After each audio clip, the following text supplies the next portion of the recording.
3 ways to improve your mind. Stay tuned to the end for a special ultra secret French tip. So we know that the mind learns by repetition. And so I'm going to repeat it here. I'm Hawk from Helpful Hawk Healing.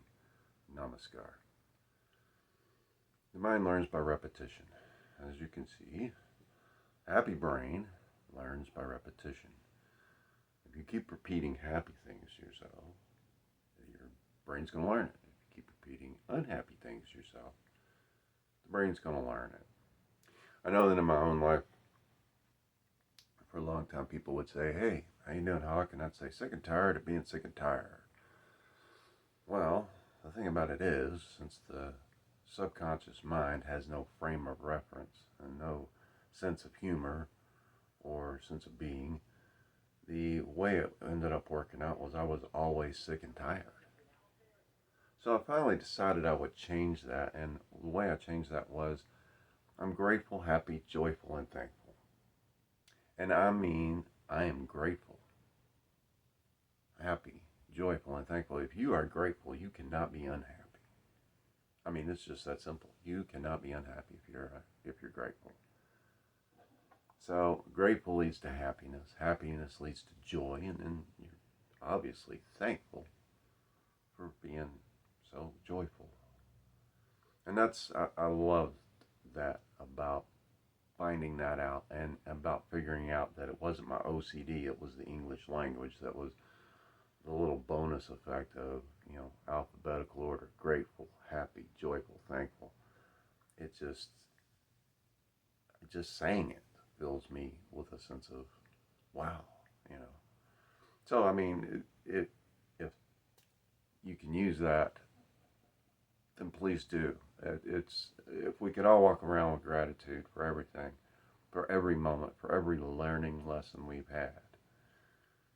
Because no matter what life is happening as us, whether we see it as happening to us, for us, or through us, it is always happening as us. So it's very important, for me at least, to have gratitude for those moments which are the most painful, because that's where the most growth comes. If you're sitting and not growing, you're in the winter of your life. And I noticed that, I spent a lot more time in winter than I did in spring and summer. So I enjoy those harsh, painful moments, and when the caterpillar turns into the butterfly, it turns into goo, literally, before it gains its wings and learns to fly. So that's one of the places that you can come from to be just, even when you're getting hammered by life, even when it's just beating you down, just one thing after another. I recently finished reading Man's Search for Meaning by Viktor Frankl, and it's an incredible book, an incredible story about how all of the things he went through, he never would let go of what he was working towards. He had a vision for where he was going, and he was grateful for the moments where he could hold on to that vision, and afterwards grateful for the experience because it freed him of his own Maya. It freed him of his own self-importance, and by learning to serve the others he was in the camps with, it was much easier for him to serve his clients and his own patients as he went forward. And then, we have over here 3 things you can repeat. I mean, if you repeat in threes, uh, just to take a lesson from Nikola Tesla, he says, if you're going to understand the universe, think in terms of energy, frequency, and vibration. Well, we know we're energy, we know everything is frequency, and we know frequency is vibration. But he says if you want to manipulate it or work with it, you think in terms of 3s, 6s, and 9s. And I myself have found out that by using that 3, 6, 9, and remember, everybody says, well, things happen in threes. Well, a lot of people say bad things happen in threes. Well, things happen in threes. So repeat, repeat, repeat, repeat. I love myself. I am enough. And I am whole. Because you are enough. And you are whole and complete within yourself. So love yourself. Love yourself like nobody else can, because our parents don't know. When we're born, we don't come with instruction manuals. Their parents didn't know. I mean, society, culture, whatever you want to call it, doesn't know how to do the child properly. In yoga, we learn many ways of empowering the self through the self. And we see that yoga means union. And the thing about that empowering of the self, that bringing into the heart space, if we can teach the child, you are enough, love yourself, you're whole and complete within yourself. So repeating those things over and over and over again. And I'll leave a link to, right up here, I guess, to my hypnosis on, empowering the self. It's a simple video that, if listened to for 30 days, is a very easy way to empower yourself, and I highly suggest it. And by the way, thank you very much for watching. I appreciate it very much, and I'm very grateful to be able to serve you in any way that I can. So, like, subscribe, share, but very importantly for me, to know what you would like, leave a comment down below. Tell me what you liked, tell me what you didn't like, tell me what you found interesting, what you would like to see in the future, perhaps a suggestion for a title or a suggestion for a subject. I would really appreciate that myself. And now then, we're going to move into this place where you have to be specific about certain things. So, time is an illusion. We're stuck here in 3 dimensions, and a 4th dimension is often called time. It's an illusion. There's only ever now. And I like to use the anagram, I believe it's called an anagram, noticing only wonders, or noticing only wonderment, or noticing only wonderful. Because if you look around, every single thing around you is a wonder. The phone I'm using right now, the microphone, the shirt I'm wearing, this body I'm using as an infinite spiritual being to move around in this little earth rover I call Hawk. The grass growing, the puppy dog, the kitten, the flower. It's all wonders. It's all stardust. It's all this amazing, incredible way of expressing itself that the universe has, and it's expressing itself as you and me. We are the power of the universe embodied. So let's use that time, which we realize is only now, wisely. I've really had to work on my habits. Instead of watching television and smoking pot, or vice versa, now then, when I'm watching things, it's usually quite educational, or I watch comedy because laughter is the best medicine, going back to the joy. And it's incredible how much physical healing I have achieved just simply by giving up, tobacco, marijuana, alcohol, sitting and watching television, bad food, giving up all those things. My body has started to heal. And then when I started to laugh, not forcing myself to laugh, ha ha ha ha ha, fake laughter, but genuine laughter.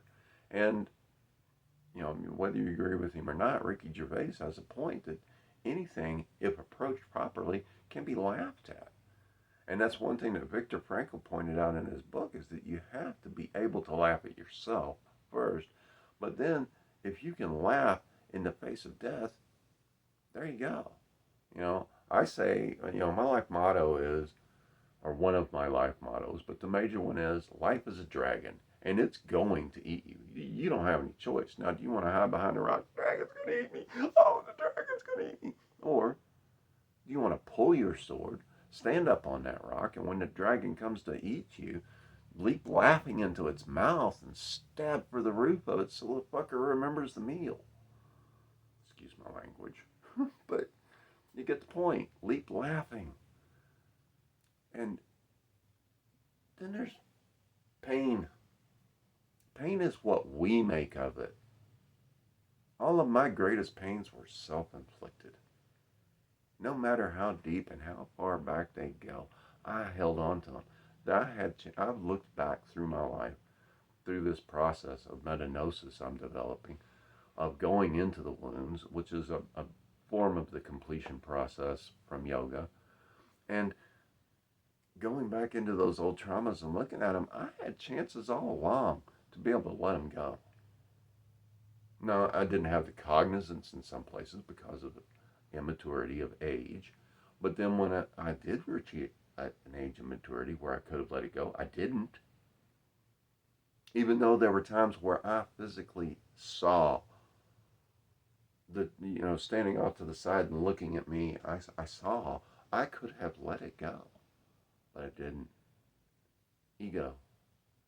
Ego wanted to win. It wanted to win that argument. It wanted to win that race, whatever. I could have let it go, but I didn't. And that was my pain.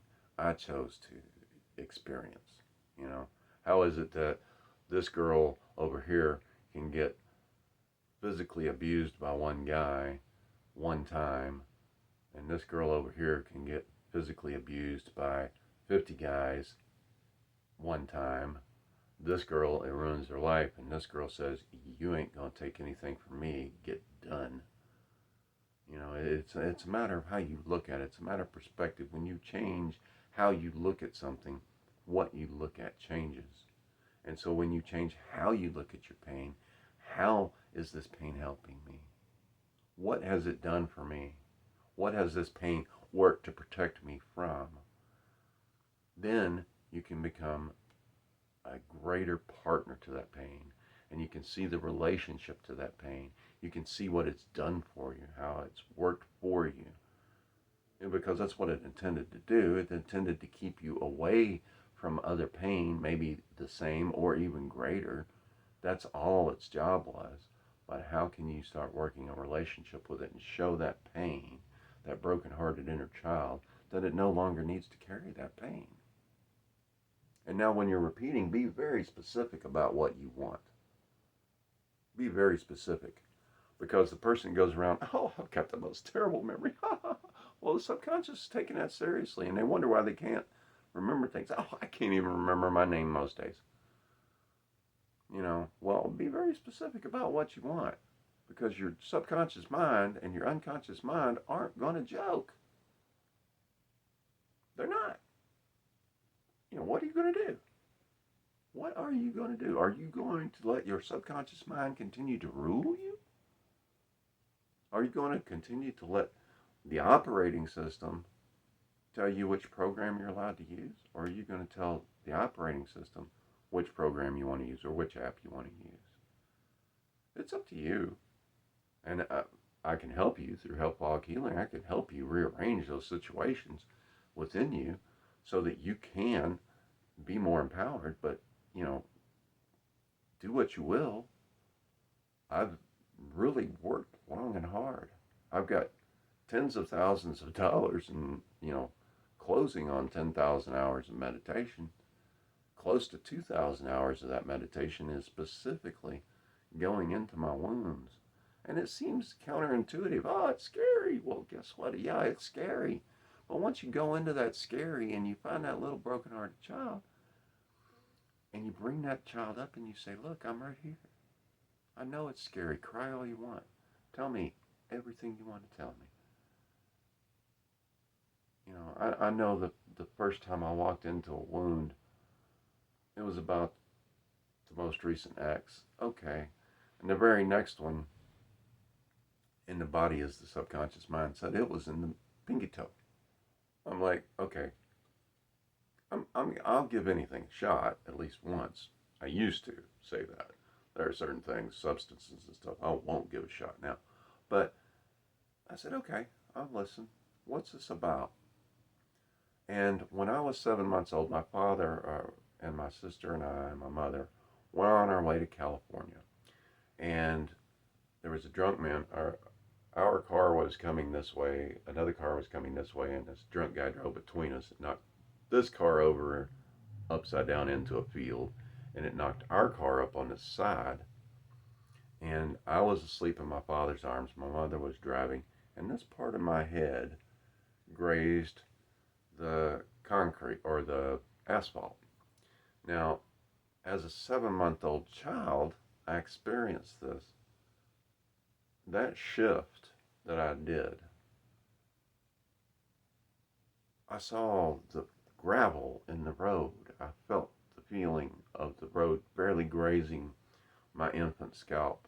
I heard the pops and cracks, and well, I wasn't an infant, but I wasn't a toddler, but that baby scalp, and saw the car moving over, all those different things, and I realized the feeling that had been there since I was 7 months old was, am I going to die now? And I was a 50-year-old man when I finally was able to bring that up. And I sat there with that feeling and let that baby feel that feeling, ensuring and allowing that baby the space to feel that feeling till it no longer needed to be felt, ensuring that that child knew, hey, we're a 50-year-old man now. We're not going to die.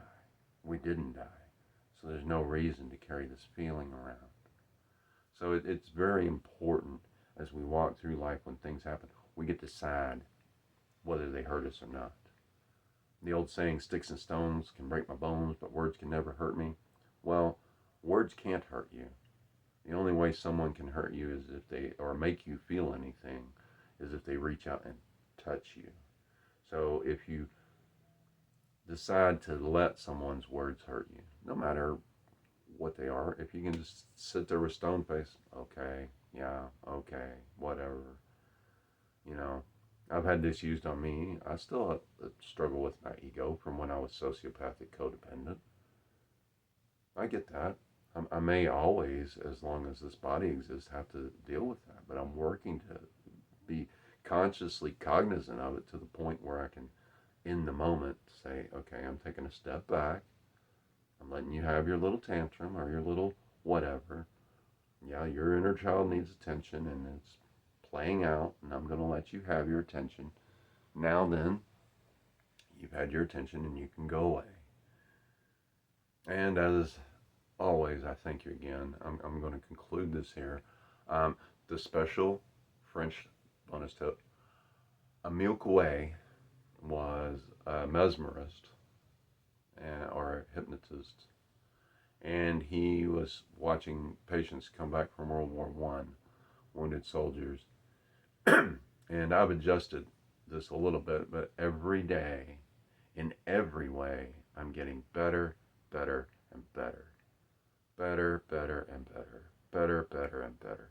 If you can get it down to where you're walking around and it's like, oh, I'm feeling like crap. Better, better, and better. Every day, in every way, I am getting better, better, and better.